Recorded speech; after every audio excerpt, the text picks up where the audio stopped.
Vamos para os destaques de hoje. Governo de Minas anuncia investimento para vacina. Especialista em aviação comenta sobre aumento dos acidentes aéreos. Hoje à noite vão ser definidos os semifinalistas do Campeonato Mineiro. Eleitores em débito com a Justiça Eleitoral podem quitar valores com o Pix. A repórter Milene Alves tem as informações. Eleitores em débito com a Justiça Eleitoral podem pagar multas via Pix e cartão de crédito, além de boleto bancário. A informação foi reforçada hoje pelo Tribunal Regional Eleitoral de Minas Gerais. O procedimento pode ser feito pela internet e atende eleitores que não votaram e não justificaram a ausência em algum turno de votação ou ainda que não compareceram aos trabalhos eleitorais. Interessados podem consultar se tem algum débito com a Justiça Eleitoral pelo site tre-mg.jus.br na seção Serviços Eleitorais ou pelo aplicativo e-Título. O TRE lembra que também é preciso consultar a situação eleitoral após o pagamento da multa. Se o título de eleitor estiver cancelado em razão da ausência de voto e justificativa em 3 eleições consecutivas, é necessário solicitar a regularização do título após a quitação dos débitos. Repórter Milene Alves. A Câmara Municipal de Belo Horizonte aprovou em segundo turno o projeto de lei conhecido como Times Square de BH, que autoriza a instalação de painéis de LED de até 40 metros de altura na Praça 7, no hipercentro da capital mineira. Agora, o prefeito em exercício, Álvaro Damião, terá 15 dias úteis para analisar e sancionar ou vetar o texto. A proposta de instalação dos LEDs é de autoria do vereador Vanderlei Porto, do PRD. Com o projeto, ele defende o uso inovador de monumentos e sítios arquitetônicos, também com o objetivo de aumentar a sensação de segurança na região. A concessionária Via Cristais assinou o contrato de concessão da BR-040 no trecho entre Belo Horizonte e Cristalina, em Goiás, pelos próximos 30 anos. A empresa vai assumir o controle da rodovia em 10 de março, depois de concluído o período de 1 mês para a transição. De acordo com o projeto da ANTT, Agência Nacional de Transportes Terrestres, serão construídas 7 praças de pedágio entre as duas cidades, com previsão de tarifa média de R$ 11,31 por ponto de cobrança. A concessionária vai investir 12 bilhões de reais em recuperação das pistas, ampliação da malha viária e implantação de tecnologias e de prestação de serviços a usuários. Tomou posse na cidade administrativa a nova secretária de Planejamento e Gestão do Estado, Silvia Dias, em substituição a Luísa Barreto, que agora vai presidir a CODENGE, Companhia de Desenvolvimento de Minas Gerais. Silvia Dias é funcionária de carreira e, desde 2010, ocupa cargos de gestão na Secretaria de Planejamento. Até ser nomeada como secretária, ela exercia a função de chefe de gabinete. 10 homens foram presos em flagrante em Belo Horizonte e em Sete Lagoas por suspeita de participar de uma quadrilha conhecida como Gangue da Hilux. Um dos presos é dono de uma oficina mecânica no bairro Jardim Vitória, na região nordeste de BH. Ele foi preso junto com outros 3 suspeitos que seriam responsáveis pelo furto dos veículos e pela adulteração dos chassis. Na hora do flagrante, foram apreendidas 3 Hilux com o trio. No bairro Goiânia, também na região nordeste da capital, foram presos outros 4 suspeitos. Eles estavam com uma caminhonete preta com placa falsa e um Palio. Em Sete Lagoas, a Polícia Civil prendeu 2 mecânicos responsáveis por desmanche de veículos em um galpão. A Polícia Civil esclarece hoje à tarde os detalhes do crime envolvendo um pastor. Informações com a repórter Letícia Bessa. A Polícia Civil de Minas Gerais deve detalhar hoje, às 2h30 da tarde, o crime que resultou na morte de Stephanie Vitória Ferreira, de 13 anos, em Ribeirão das Neves, na Grande BH. A Polícia Civil adianta que o suspeito, pastor João das Graças Patchola, de 54 anos, foi preso em flagrante. Ontem à noite, vizinhos revoltados com a morte da adolescente colocaram fogo no carro do suspeito, também em Ribeirão das Neves. Stephanie Vitória estava desaparecida desde o domingo, dia 9, e foi encontrada morta nesta terça-feira. A motivação do crime ainda não foi esclarecida. O suspeito não resistiu à prisão e confessou ter matado a menina. Ele indicou o local onde o corpo foi deixado, uma região de mata entre Esmeraldas e Ribeirão das Neves. Repórter Letícia Bessa. Obrigada, Letícia. A Defesa Civil realizou há pouco uma vistoria no imóvel que pegou fogo durante a noite no bairro Providência, na região norte de Belo Horizonte. O fogo começou por causa de um curto-circuito. As chamas foram controladas durante a madrugada pelos bombeiros. Eles identificaram danos na fiação elétrica e nas colunas de sustentação do telhado da casa. Os moradores conseguiram sair da casa sem ferimentos graves. 3 deles relataram ter inalado grande quantidade de fumaça e outro sofreu uma pequena queimadura no ombro. Na vistoria da Defesa Civil ficou constatado o risco de desabamento do telhado, mas a estrutura do imóvel não foi abalada. A proprietária foi notificada a manter o isolamento temporário da moradia. Tristeza dos carnavalescos do Rio de Janeiro. Uma fábrica de fantasias de carnaval e uniformes militares pegou fogo hoje de manhã no bairro de Ramos, localizado na zona norte do Rio de Janeiro. Pelo menos 21 pessoas ficaram feridas, sendo 12 em estado grave. Muitas delas não conseguiam deixar o prédio em chamas sem a ajuda dos bombeiros. As autoridades locais disseram que pelo menos 100 pessoas estavam na fábrica quando o fogo começou. A confecção funcionava 24 horas por dia e produzia as fantasias de escolas do grupo de acesso do Carnaval Carioca. A Liga das Escolas afirma que praticamente tudo se perdeu há pouco mais de 2 semanas dos desfiles. O avião da Gol, que bateu ontem à noite em um carro de manutenção do Aeroporto Internacional do Galeão, no Rio de Janeiro, e foi removido para um pátio de manutenção. As causas do acidente ainda não foram reveladas. O avião estava decolando com destino a Fortaleza quando bateu numa caminhonete estacionada na pista. Não houve feridos no acidente. Os passageiros foram desembarcados logo depois do choque. O site G1 divulgou o conteúdo de uma conversa entre uma controladora de voo e o piloto da aeronave pouco depois da batida. O piloto informou à torre de comando que estava interrompendo a decolagem naquele momento e a controladora pergunta se o carro de manutenção estava mesmo no eixo da pista. Informação confirmada pelo piloto. Aumentou muito o número de acidentes envolvendo aviões. São muitas quedas e outros problemas. O que tem motivado estes acidentes? Quem conversa com a gente agora é o especialista em segurança de voo, professor doutor Kerley Oliveira. Muito boa tarde, professor. Muito bem-vindo ao Rede Notícia.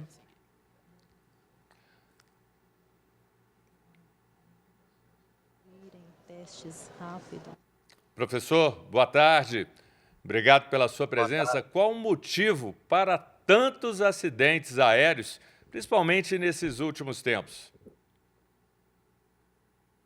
Isso precisa ser investigado, né? As autoridades vão emitir um relatório no final dos acidentes, mas o que a gente observa do ponto de vista estatístico, até em relação a todos os outros acidentes que vêm ocorrendo no passado, é que um fator muito importante nesses acidentes é o fator humano.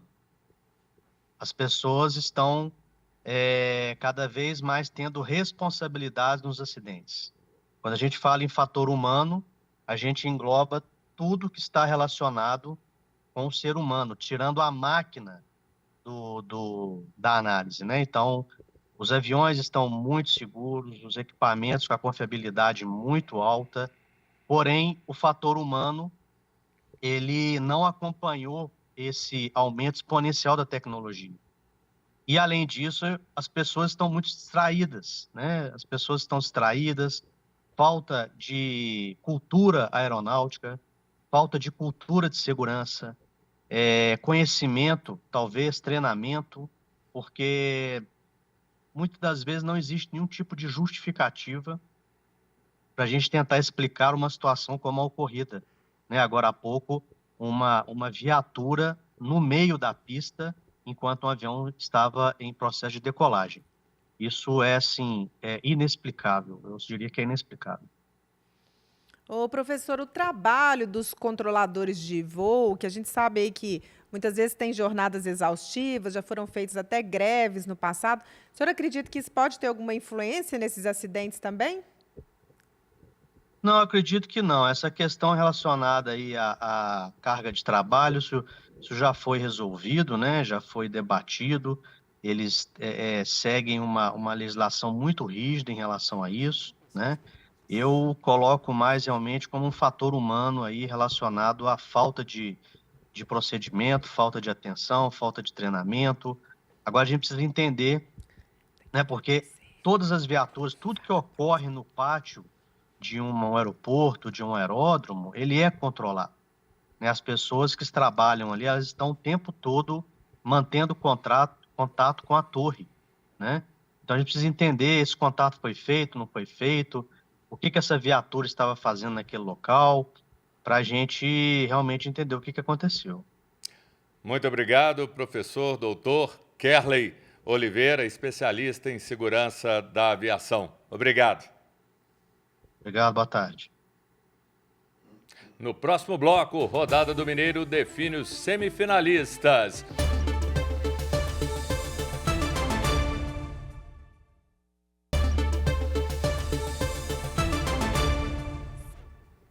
Vou começar o segundo bloco passando o horário correto, 12h45. Hoje à noite termina a primeira fase do Campeonato Mineiro e são definidas as equipes semifinalistas.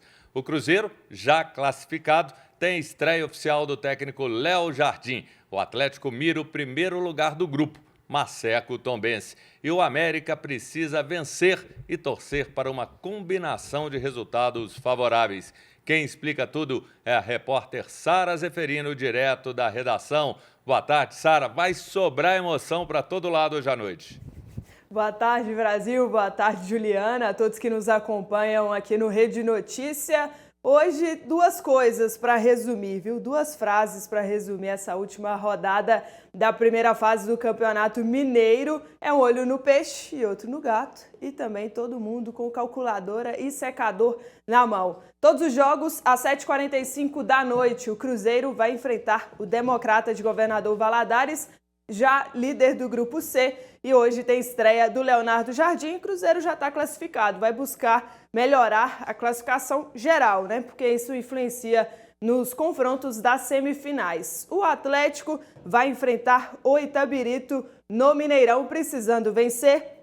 Depende só de si para conseguir a classificação para a próxima fase do Campeonato Mineiro, mas também pode secar outros adversários, né? O Tombense, em caso de tropeço do Atlético. Por falar em Atlético, está próximo de fechar com o atacante Rony do Palmeiras, viu? Amanhã a gente traz todas essas informações. Por fim, um dos grandes aí de Belo Horizonte vai ter que ligar o secador. O América enfrenta o Aimorés, precisa vencer, mas ainda assim precisa secar também os adversários, principalmente o Atlético. Para o América passar, tem que secar o Atlético na noite de hoje. Então vai ser um olho no peixe e outro no gato. Todos os jogos aí às 7h45 da noite. E a gente vai ficar ligadinho. Júnior Brasil e Juliana, eu volto com vocês aí no estúdio. Obrigado, Sara. O governador Romeu Zema anunciou hoje um investimento de 210 milhões para intensificar a vacinação em todo o estado, com destaque para a imunização contra a febre amarela. A repórter Erlaine Grace tem os detalhes. Boa tarde, Júnior. Boa tarde, Juliana, e a todos que acompanham o Rede Notícia. Então, além das ações incluírem testes rápidos, o Vacimóvel e o tradicional Fumacê, agora a Secretaria de Saúde vai atuar também com o drone. Só para essa tecnologia foram investidos 30 milhões e esse equipamento ele promete alcançar locais de difícil acesso, como telhados, calhas e lugares escuros. O governador Romeu Zema falou na coletiva, abre aspas, dificilmente alguém que fosse fazer uma vistoria subiria num telhado e iria ver aquela caixa d'água aberta. E ainda vale lembrar a questão da conscientização da população, das crianças, e isso é de uma fundamental importância. É um trabalho que não vai terminar nunca, fecha aspas. Já o secretário de Estado de Saúde, Fábio Baccherete, disse que este é o primeiro ano em que 400 municípios vão utilizar o drone e com foco aí nas áreas urbanas e em locais de grande aglomeração. E ele reforça ainda que a principal tecnologia continua sendo a vacina. Realmente a vacinação é importante para proteger a população, principalmente os mais vulneráveis, mas campanhas também de conscientização, como manter quintais limpos e eliminar os focos do mosquito, também ajuda e muito a evitar a contaminação. Juliana Júnior, é com vocês aí no estúdio. Obrigada, Erlaine. O Conselho Nacional de Justiça assinou um acordo de cooperação com a plataforma de entregas iFood para combater a violência contra a mulher. Pelo acordo, o iFood deve capacitar os entregadores a reconhecer pedidos silenciosos de socorro por parte de mulheres em situações de violência doméstica. A estratégia de proteção será incorporada ao programa Sinal Vermelho, criado em 2020, no qual a mulher agredida pode fazer o sinal X com batom vermelho na palma da mão. Esse sinal indica um pedido de socorro a atendentes de farmácias, agências bancárias e órgãos públicos para acionar a polícia. A ANDP, Autoridade Nacional de Proteção de Dados, suspendeu a realização de biometria de íris para fins comerciais no Brasil. A empresa Tools for Humanity, que coletava os dados, cobrava de R$ 300 a R$ 400 pela leitura dos olhos das pessoas com pagamento em criptomoedas. A empresa pediu um prazo de 45 dias para se adaptar à suspensão das coletas, mas o recurso não foi aceito. A compra das informações oculares despertou a atenção de inúmeros interessados em São Paulo, a primeira cidade no Brasil a participar do projeto. Mais de 400 mil pessoas forneceram dados em 48 pontos de captação das imagens. O processo de registro era feito com reconhecimento facial e escaneamento da íris, com dados biométricos sensíveis. Poda de árvores em Lagoa Santa mata dezenas de espécies de garças. O repórter Giovanni Rodrigues tem os detalhes. Aproximadamente 70 garças morreram e 165 animais foram resgatados pelos voluntários do GRABH, Grupo de Resgate Animal de Belo Horizonte. Quem passou pela orla da Lagoa Central da cidade de Lagoa Santa na segunda-feira encontrou vários animais mortos. Segundo o vereador de Lagoa Santa, Marcelo Monteiro, que esteve no local e registrou imagens, as árvores foram podadas durante o período de reprodução das garças e o procedimento seria para a retirada de erva daninha. O prefeito de Lagoa Santa, Breno Salomão, disse em suas redes sociais que o trabalho de poda foi feito de forma incorreta e que a prefeitura está apurando a poda realizada pela equipe da Secretaria Municipal de Desenvolvimento e vai tomar as medidas cabíveis. Olhando pelas imagens, que realmente um trabalho feito, me parece, não da forma correta, não deveria ter sido feito dessa maneira. Então, acabei de convocar aqui nosso diretor de meio ambiente, nosso diretor de serviços urbanos, nosso secretário de desenvolvimento urbano, que é responsável pela área, para poder entender o que aconteceu e a gente fazer todas as apurações necessárias. Dos 165 animais resgatados, 131 eram da espécie garça vaqueira, 5 garça branca pequena, 24 filhotes de espécies diferentes, todos foram encaminhados ao IBAMA, onde estão recebendo atendimento. Repórter Giovanni Rodrigues. Obrigada, Giovanni. Olha só, o presidente dos Estados Unidos aprontou mais uma. Desta vez, ele proibiu a presença de um jornalista da Associated Press a uma entrevista no Salão Oval da Casa Branca. O motivo? A respeitada Agência Mundial de Notícias se recusa a chamar o Golfo do México de Golfo da América, como quer o presidente Donald Trump depois do episódio. A agência divulgou uma nota em que chama de alarmante a decisão de barrar o jornalista na coletiva. Acrescenta que a decisão fere a primeira emenda da Constituição norte-americana sobre liberdade de expressão e conclui que se trata de uma punição a quem faz jornalismo independente.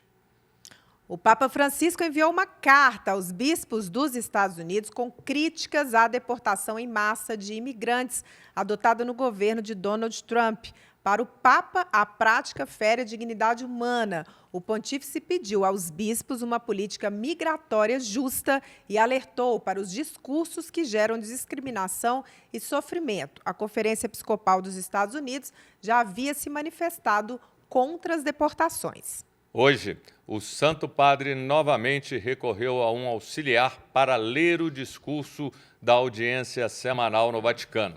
No final da sessão, audiência, o Papa Francisco saudou os peregrinos italianos e pediu novamente que rezem pela paz no mundo. Os católicos da região metropolitana ganharam um presente durante as comemorações dos 104 anos de criação da Arquidiocese de Belo Horizonte. 7 novos diáconos que irão servir as comunidades e as paróquias. O repórter João Eduardo Santana acompanhou.